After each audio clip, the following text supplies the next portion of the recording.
Good morning, everybody. A great opportunity to be here and share a bit of my thoughts on how to solve the puzzle of rainwater management in close relation to what's happening with climate change and urbanization. So before I go off with telling you all kind of things, I would tell you a little bit about what I'm going to tell about. So first of all, I would like to share with you my situation when it comes to challenges in stormwater management in urban areas and in relationship with climate change. Then I would like to go to the Nordics situation based on the Denmark situation in general, and then also on a view on how to cope with that. And the second part will be zooming into that in more of the level of solution and best practice cases. So I would like to get started with a bit of introduction on myself and my situation when it comes to stormwater management. So my reality, I live in the Netherlands, in the west part near the coast. That is one of the most dense populated areas in Europe, which means that there is a lot of water demand, and that is rising because this area is actually getting more dense and dense. So more people, more water needed. But due to the fact that there are more people, there are more roads, there are more buildings, so the hard surface is increasing as well. That leads to more rainwater runoff, so water does just flow over the streets when it is really, really heavy rainfall, and that creates a risk of flooding, especially with limited capacity of our sewer systems. And the fact that water doesn't really infiltrate because of this hard surface leads to a limited groundwater recharge. And the effect here is that actually our soil is subsiding. As you can see in the middle picture, you see 30 centimeters and 30 to 200 centimeters. That is the amount of soil subsidence up to 2050 in this area. So at least a centimeter a year.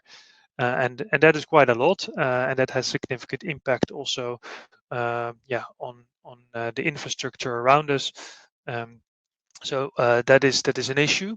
Like the last 2 years, 3 years actually, in summertime we have severe droughts. On the below picture, you can see a picture on my garden where you see it's totally dried out, and actually the effect of that is in general that there is an increased water demand during dry periods.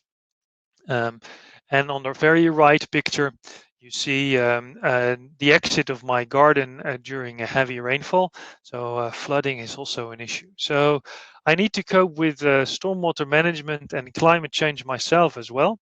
That is my personal situation, and I would like now to go a little bit to your situation, and doing that alongside a few questions.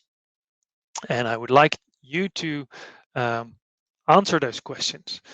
So the first question, and you can answer that in a poll, is how much worse will heavy heavy rainfall become by 2100? So please give your response in the poll. Answer A, 10 to 20%. Answer B, 20 to 30%. Answer C, 30 to 40%. So I'm really curious what you think is the truth here. So I see some answers going in. There's quite a spread. Very interesting to see. Thank you very much for your responses. That's great to see. All right, thank you. Let's go to the answer. So, there is an increase of heavy downpours. That can be expected. That's obvious also due to the answers. And the extreme precipitation will become even more extreme. So the number of downpours will increase, the extremity of the downpours will increase, and even worse, the most extreme will increase the most. So the damage to that, causing that, the flood risk caused by that is getting worse. And well, in the end, that results indeed, as the majority says, in an overall, heavy downpours will yield 20 to 30% more water than today. So I would say well done, 60% score of this audience. Very, very good. To summarize, we will have more extreme rainfall events, and that will increase flood risk. That's addressing challenge number 1. So let's go to the next question.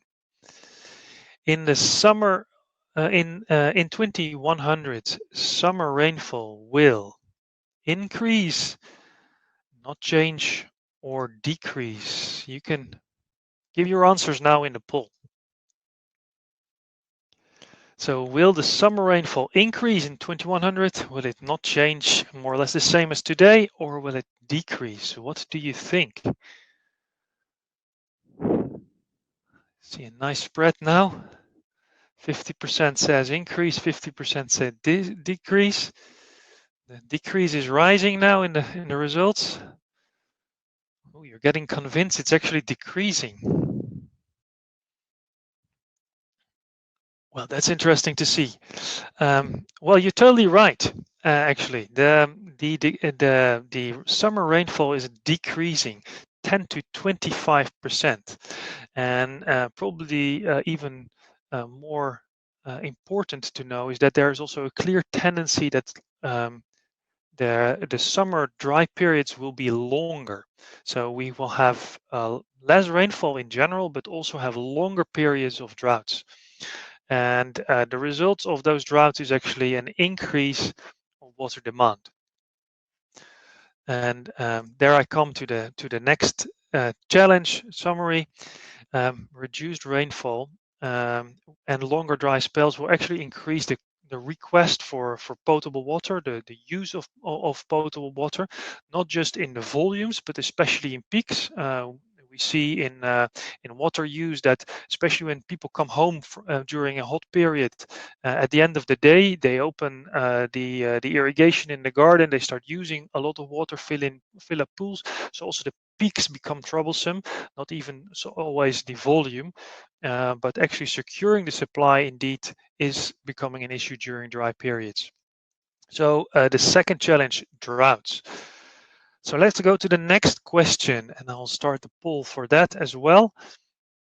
Why is maintaining groundwater levels important? Why is maintaining groundwater level important? Is that because of the need for potable water? Is it because we need green cities? Is it because to keep cities cool? Or is it to have durability of our buildings?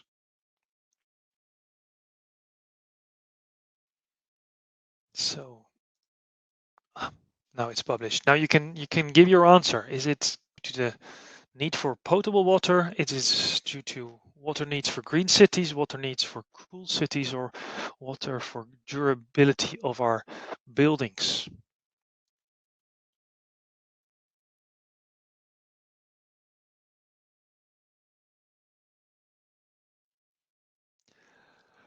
A very nice spread, and well, I think we can see when it's 55% says it's potable water. Well, yes, that is true. Of course, the volume of water is important, that we have sufficient groundwater for water supply itself.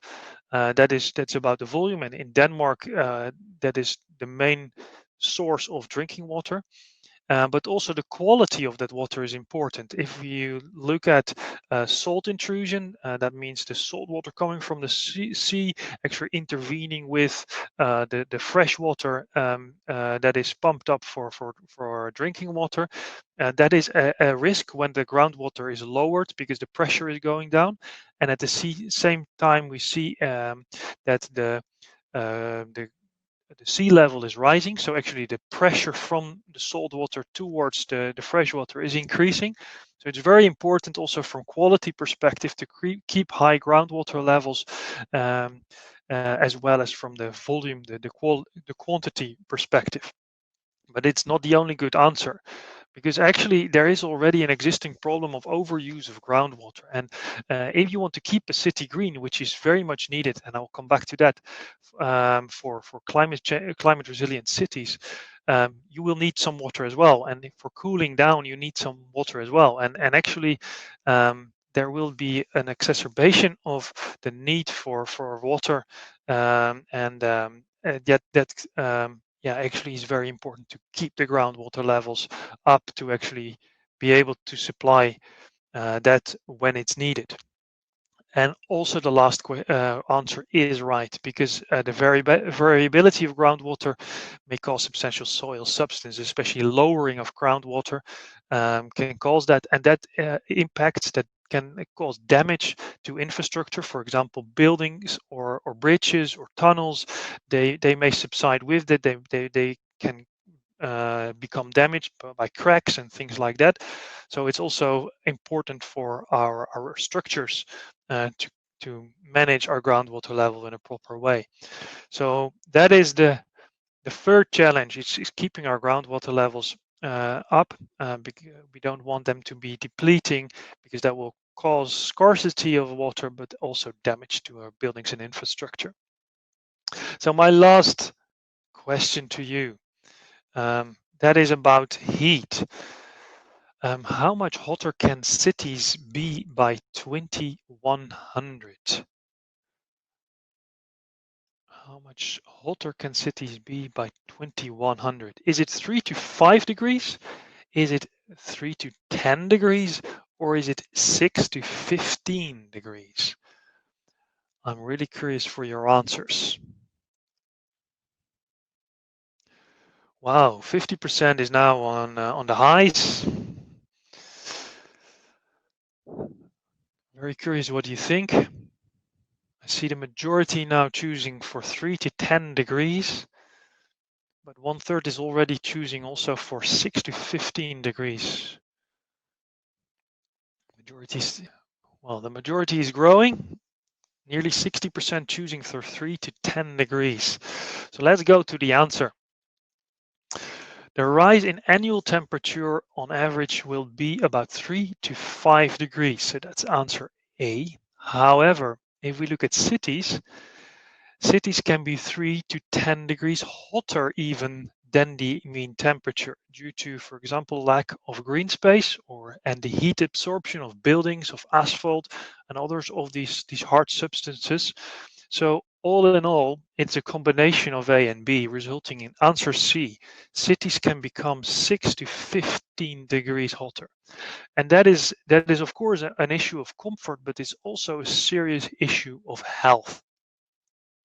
Because there's an example of 2018 in Denmark. There are reports that the extreme urban heat was responsible for 250 deaths in Denmark. So that is really a severe thing. It's not just comfort. This is a serious health issue. So we should really try to manage the temperature in cities. So in the end, the general temperature rise as well as the urban heat island effect create heat stress in cities. So that is the fourth challenge I would like to talk about with you today.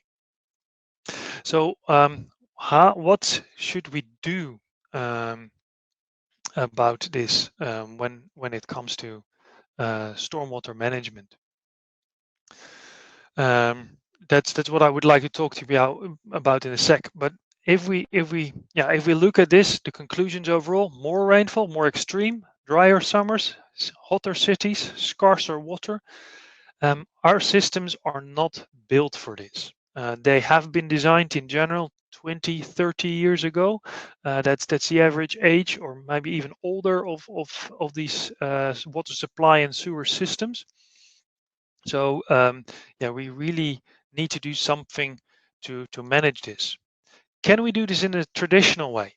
Well, for example, can we just make all our pipe systems bigger? Make the drainage pipes bigger, make our water supply pipes bigger. That would really be a lot of cost. It will take a lot of time, and it will take a lot of space. And it doesn't actually solve the issue of water scarcity, because you can make all your pipes bigger, but actually you should also make your resources bigger. So you probably need to invest in alternative ways of creating drinking water, having maybe even desalination plants, things like that. Well, if I'm thinking in that traditional way, I think it's simply impossible. It's too big of a challenge. So I'm convinced we should think differently. And I would like to share with you how we look at that from a Wavin perspective. So I was very much inspired, and I do fully agree also with, for example, something the Mayor of London is stating in his water strategy. We should be more creative when it comes to flood risk. We should slow down our water from the rain to the drain, so protecting our sewers from being overloaded. And we should actually start using rainwater, because we need alternatives for just using potable water. And in general, we should try to reduce the need for potable water as well. So, well, we've translated this as well into our own strategy. And then it comes to, what do we want to do? Is we want to delay rainwater runoffs to reduce flood risk. We want to recharge groundwater because it's very important as a resource, but also for our infrastructure. We want to promote reusing rainwater, make water available, rainwater available as an alternative for potable water. We would like cities to be greener because they create healthier, more attractive and cooler cities, which is very important. Prevent pollution from rainwater going straight into the environment, and embracing new technologies to actually solve these problems, and develop also products that do have less impact on climate change, so making our products more circular. I'd like to show you a short animation on the challenges discussed, and an extra one on pollution. I'd like to share that with you on how we cope with, how we view this from Wavin. So have a look.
So I hope you enjoyed this video, and it gave you an impression on what we're aiming for.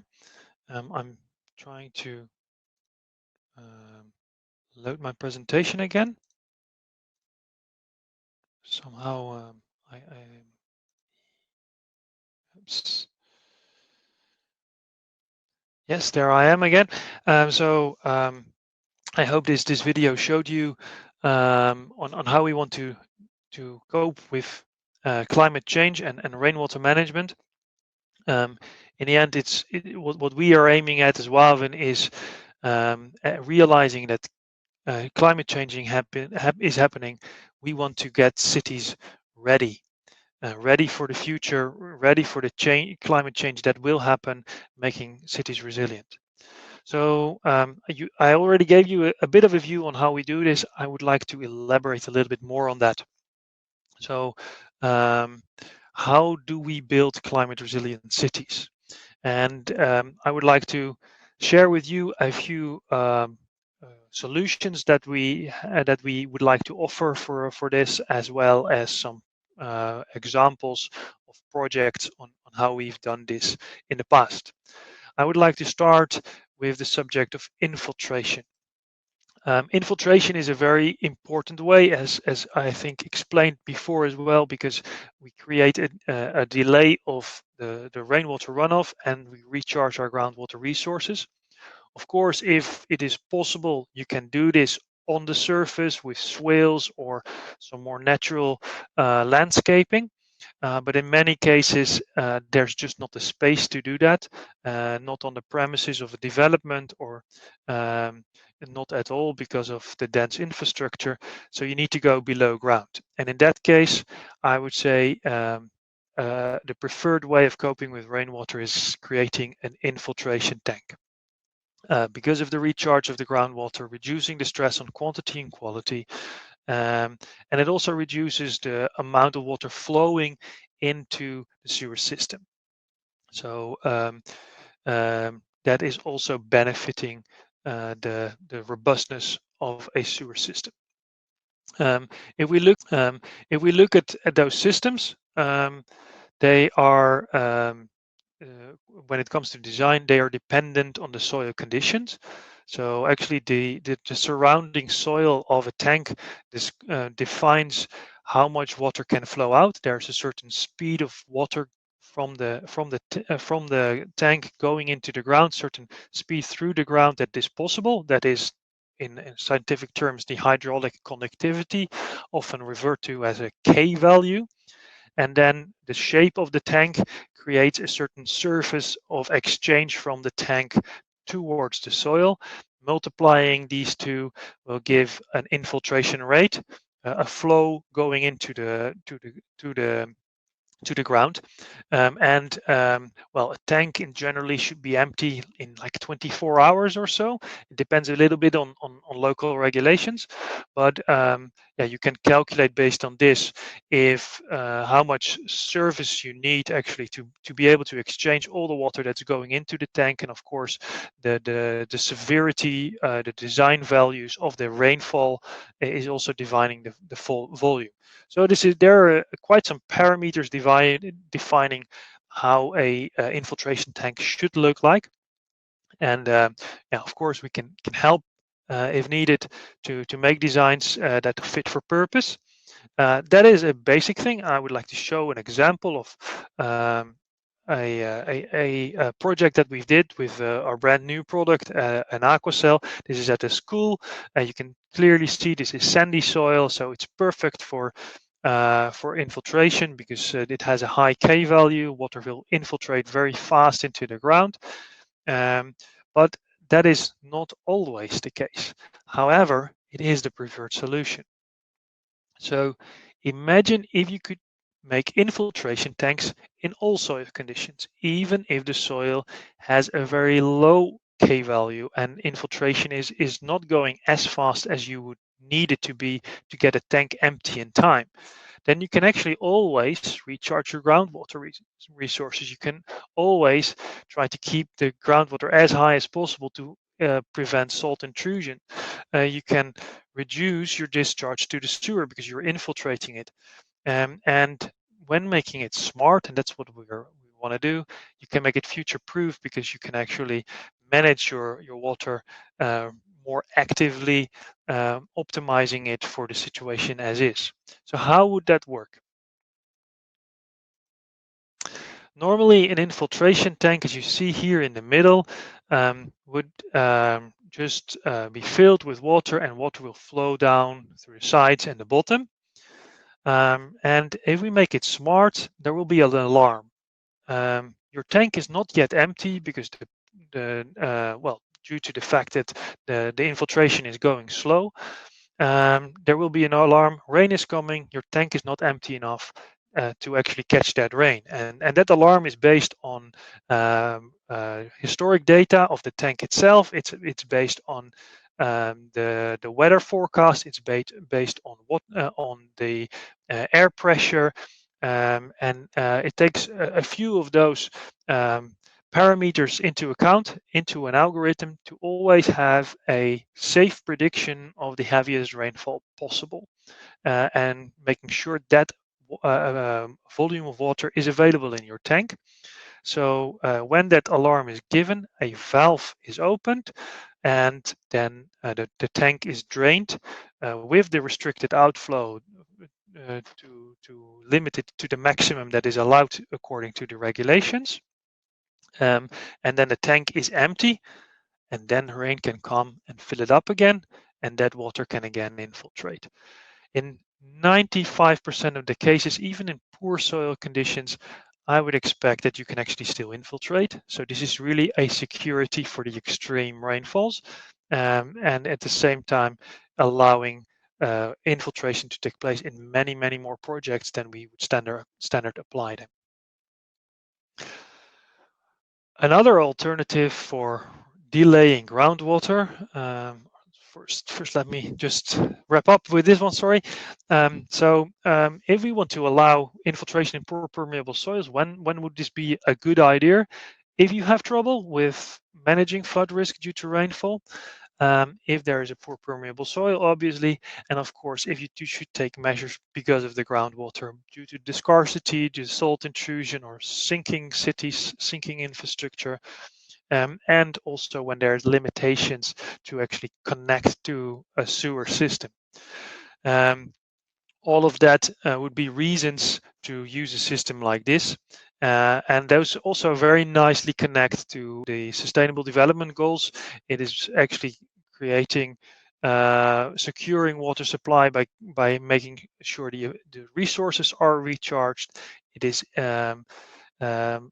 innovating in our cities using more smart technology. It's making the cities more sustainable and also climate proof, so to say. There is an alternative way to delay water as well, and that is attenuation. An attenuation tank looks more or less the same as an infiltration tank, only the tank is sealed, so water cannot go out. You just have a buffer volume, and you will just slowly release water going into the sewer to the rates that are allowed, not to overcharge the sewer.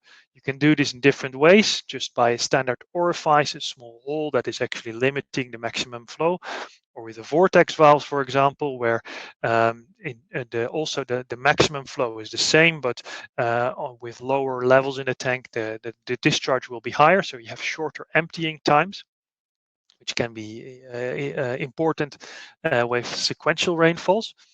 Well, the drain down time of a tank in the end is depending on the volume of water, of course, that needs to be drained, but also on the way that is chosen to regulate. And what is the maximum outflow allowed. Also there, if you need help, we can help you to design a tank fit for purpose. But that would just be holding water, draining it down. And here you see an example of a tank perfectly sealed in a geomembrane, and as a protection around it, a geotextile. This is a very nice volume of water. When it's raining, it fills up. When it's heavy raining, it's filling up. But 95% of the time, it's empty. And all the water that's going in, we waste it. We just discharge it again. How nice would it be if you could actually just use the water and hold it there when it's possible, and make sure the tank is empty when it's needed? Well, that is what I think would be a much more ideal solution, and we can apply the same technology as we do for infiltration systems. We can actually reduce the need for potable water if we would use the water in an attenuation tank as an alternative source. And you don't need any extra tank to actually collect that water, because you have already a huge space below ground. You reduce the discharge to the sewer, because in most cases you can just have an empty tank because you're reusing it instead of draining it to the sewer. And by being able to manage it, monitoring your tank all the time, you can make sure you have a future-proof system, because you can actually steer much more accurately. So how would that work? I would like to show a short video on that as well. So there is again a warning sent to the tank. It is going to rain. Then the valve opens and drains down the tank. When the tank is empty, the rain is coming, and the rain can again fill up the tank. And then again, that water can be used for example, flushing toilets, but also other purposes, irrigation or car washing, or whatever you can think of. So that is also a way of reducing the need for regular drinking water. Well, this of course should be applied when you need an attenuation tank with flood risk, but at the same time, if your resources for potable water are at stake, and it will be especially interesting, of course, if you're using a lot of water, because then it's also a cost. It's not just a future proofing, but it's also an economic benefit that you can get there. The large water users are, for example, schools. When you have like 1,000 pupils flushing toilets 3-4 times a day, we talk about significant volumes of water, and often they have quite some roof surface where you can actually collect the water from for this reuse system. And especially if you have limited space, then you can just do this just with one tank. And again, this is very much also in line with ambitions of your UN Sustainability Development Goals. So I think these are nice ways of actually adding technology to existing technology, and making them more future-proof when it comes to climate resilient cities. Next, I would like to go to another example, a case study of combining blue and green actually. So now we have just been talking about smart system. This is just going to be a system which is fairly traditional, but the way we cope with it makes it actually very nicely fitting to make cities climate resilient. This is a project in Wolfsburg in Germany. The city where Volkswagen is being built. And we had a close cooperation. We had a co-design together with the architect of the project and the engineer of the project. That was quite an ambitious vision when it comes to climate, but also to other things like scenery and nature. And when it comes to climate, it's really to prevent heat stress, drought, flooding, and they wanted to do this with creating a sort of a microclimate. And how did they do this, or how did we do this all together in the end? So this is the overview of the new build area, and that is draining all the way to the middle. And in the middle of this area, there are 2 green squares where water is flowing to.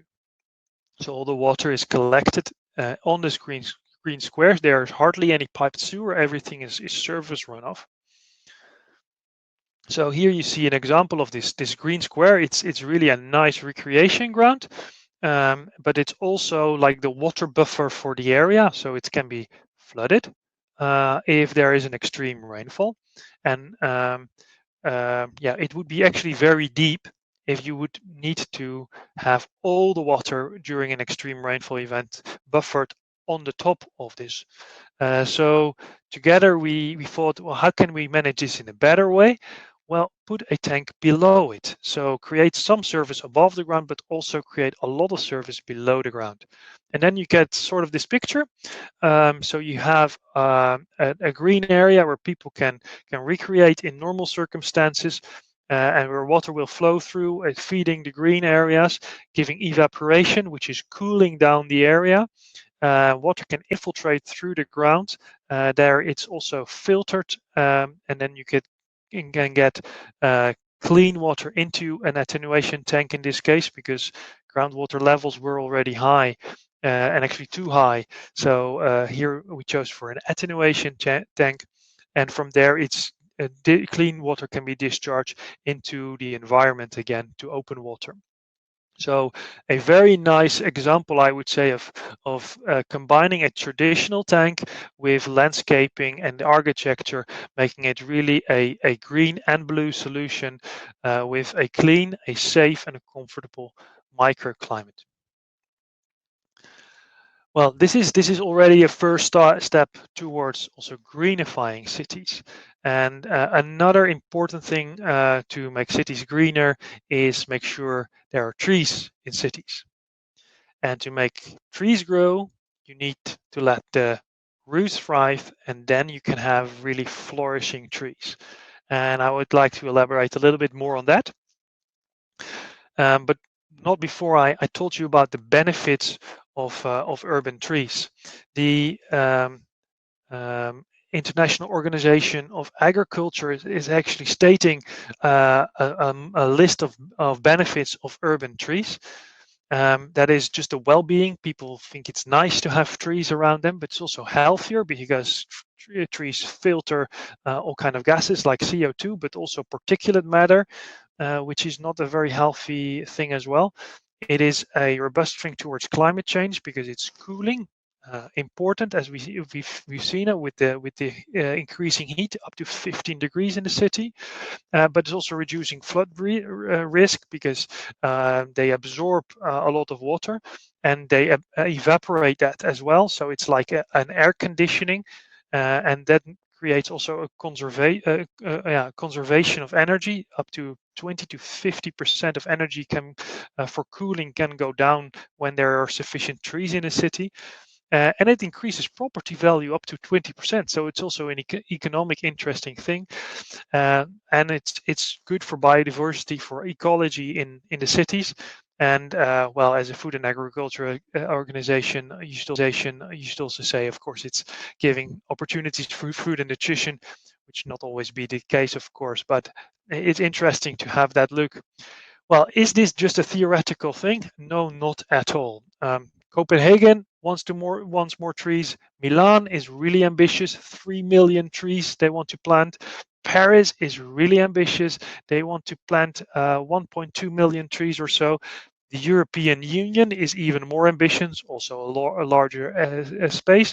They want to plant 3 billion trees in the next 10 years. So, of course, that can be forests, but that will also be in cities. One of the plans of 10,000 trees in a small city of Dunkirk in France. So this is happening everywhere. Trees are a very important part of the solution towards climate resilient cities. However, trees in cities, is that always a good idea? Yes, they have the good effects, but they also create problems. Damage and danger due to roots. They break the asphalt, they create cracks, they create speed bumps because those trees, if the roots do not have sufficient water, not sufficient air, or not sufficient space, they will seek it somewhere. And if it's not below ground, they will find it above ground, and that's what you see on these pictures, and that's actually a trouble. So it's something to do about. But the trees themselves also have a problem, because they need to face the droughts that are coming up all the time. So there is a lot of hard surface in urban areas, especially. So there's no water infiltrating into the soil. So they do not get water. Then in urban areas, the topsoil is generally building sand, which is just very hard compacted. So there's no space actually for the roots to penetrate through. It doesn't contain any nutrition for the tree. So actually it's quite a severe circumstance for tree to grow in an urban environment, and that's what you see in these pictures as well. Newly planted trees already dying very fast. A need to actually water trees using valuable water resources actually, which especially in dry periods are so much needed. So yes, trees are good, but they have some challenges, and we would like to overcome those with tree tanks. A tree tank basically is a below ground tank which we fill up with soil that is very good for a tree. The roots can grow through more easily. It has the nutrition the trees need. It has some aeration and some irrigation inside. And at the same time, there is our Cubic Plus system actually taking over the support of densely compacted sand that is normally used in city areas. So we have this stability, and we have a lot of experience with that already for about 25 years with our units. And at the same time, we create space for our roots, so actually the trees can thrive. Here's an example on where we did this, even in the most severe circumstances, on a podium deck, on a hard surface. Here you can see on the bottom that our Cubic Plus are laid with their columns up, so they're open for filling, and in the back you can see a tank with just a small open space where you can plant a tree in. So how does that look in practice? Well, this is an example of in Belgium that we've done. You can see there's a huge row of tree tanks where there's open space which will be filled with special sand or special soil for the trees. And then when it's all covered, the result you see on the right side, you see nicely growing trees with the ideal conditions that they need. And here you see another one, a big tree being planted in a tree tank, and in the end, standing there tall, thriving.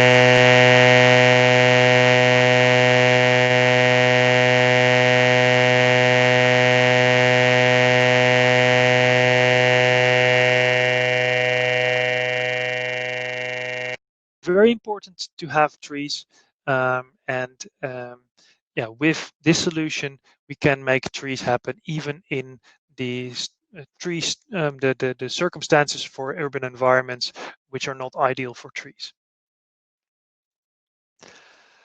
So last, not totally last, pre-last subject is, well, I'm talking about a few examples on how we manage our stormwater. That's all based on infiltration and attenuation units. We have a Cubic Plus, which is our optimal solution. It is super fast to install. I would probably say it's the fastest in the market, but it's also a very, very durable solution.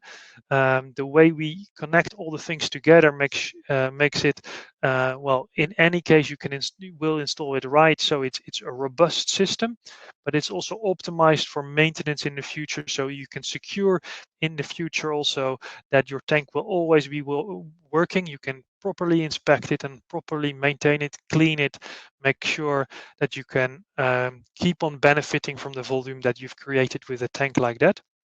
We also have a simple solution for green areas, for households, for below your personal parking at your house. We even deliver those pre-wrapped, small size, for do-it-yourself practice as well.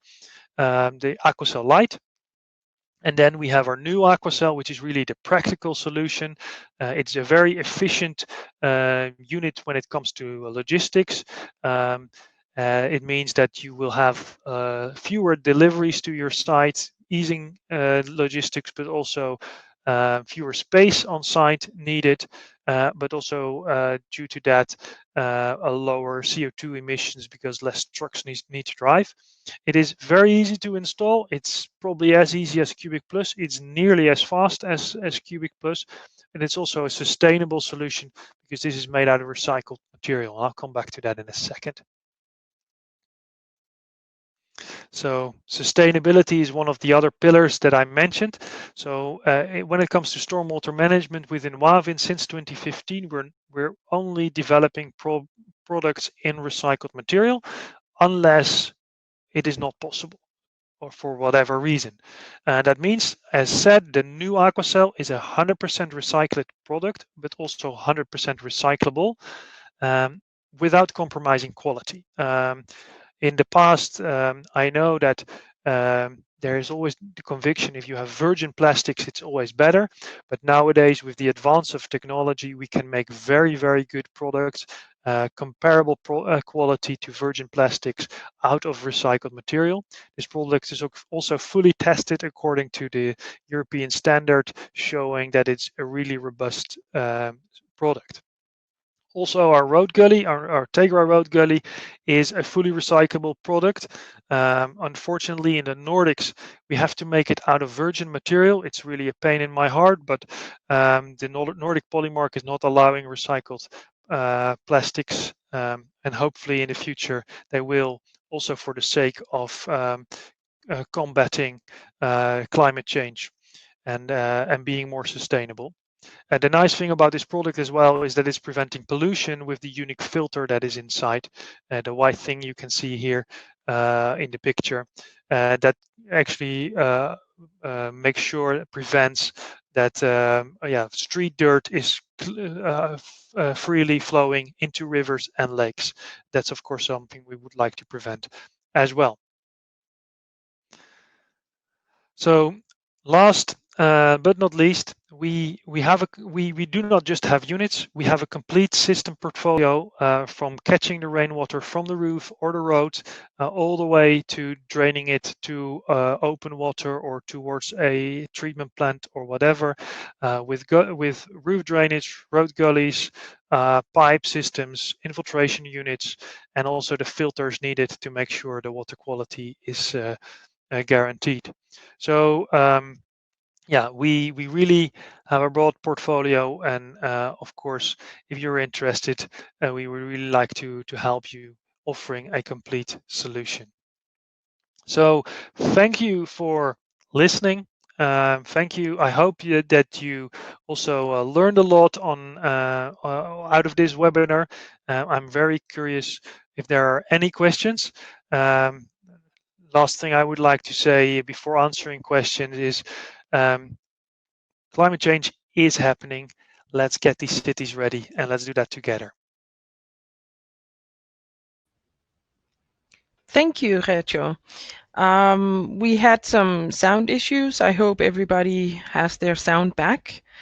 During your presentation, we did get a couple of questions. First one, we have a question on how to handle pollution when installing infiltration. Very good question. If you would just have a infiltration tank, then there's of course it's important to manage that this tank is not getting clogged. It is important that water is collected via proper gullies. It's not just the coarse material that you need to filter, like plastic running from the street, or caps of bottles, or bottles itself, or cans. It's also the fines, and those fines can be collected if you have a sufficient sand trap in your gullies. So that is a very important one. Have gullies with sand trap in front of that. We can even offer more solutions where you have a large silt trap in front of it when the circumstances are really that you have a lot of fines flowing off the surface. In that way, you secure water from flowing in that is polluted or that is dirty, and that can clog your tank. And then secondly, you can never 100% prevent that. So I would always recommend to have a tank where you have the opportunity to clean it during the lifetime. Generally, these tanks are designed for 50, 60, sometimes 100 years. So being able to access into it, check whether it works as it should, and then clean it, that would be very important in my opinion as well. Yes, we have also another question and a remark. You use a lot of plastic. Don't you have more sustainable materials to work with? We use a lot of plastic, but as said, we are aiming to use only recycled plastic.